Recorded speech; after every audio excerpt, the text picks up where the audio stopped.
Stalin Christmas விழா கொண்டாடிட்டார். ஏன்னா நம்பிக்கை போச்சு, கிறிஸ்தவ ஓட்டு காலி.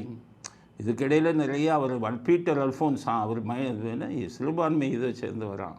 அந்த ஒரு ஆணையம் இருக்குது, அதில் ஏதோ ஒரு பதவியை கொடுத்துட்டாங்க. அதில் ஒரு சொல்கிறார், சிறுபான்மை ஓட்டுக்கள் எல்லாம் அங்கே தானே. அது நீங்கள் என்ன சொல்கிறது? 2026ஆம் ஆண்டு கிறிஸ்தவர்கள், அனைத்து கிறிஸ்தவர்களும், இஸ்லாமியர்களும், எல்லா சிறுபான்மையினரும் அவரோடு இருப்பார்கள். மாண்புமிகு தமிழ்நாடு முதலமைச்சர் அவர்கள் சிறுபான்மை மக்களுடைய பாதுகாவலாக இருக்கிறார் என்பதை நேரடியாக பார்த்து வந்திருக்கிறேன்.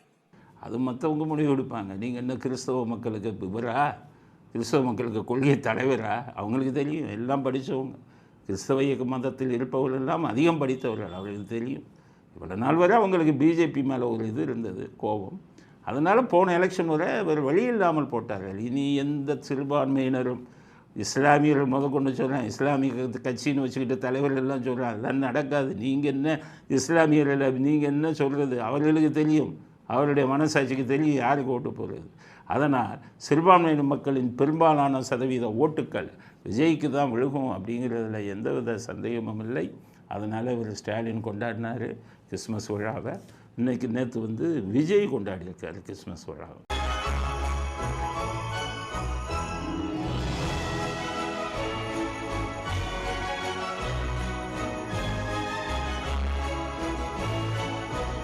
நிற்க வச்சு இதெல்லாம் வாங்கியிருக்கு, இது பண்ணியிருக்காரு.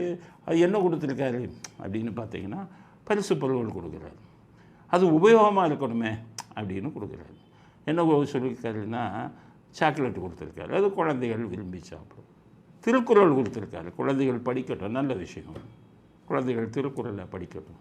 ஏன்னா திருக்குறளை இவங்க பூரா என்னென்னத்தையோ மாற்றி மாற்றி எல்லாம் எழுதி வச்சுருந்தாங்க. தங்கத்தட்டில் வைக்கப்பட்ட மலம்னெல்லாம் திருக்குறளை பற்றி தப்பாக சொல்லி வச்சுருந்தாங்க, ஈவேர சொன்னதெல்லாம். அதனால் இன்றைக்கி வர குழந்தைகளுக்கு திருக்குறளோட ஒரு மதிப்பு தெரியணும். அதனால் திருக்குறள் புத்தகத்தை கொடுத்துருக்கார்.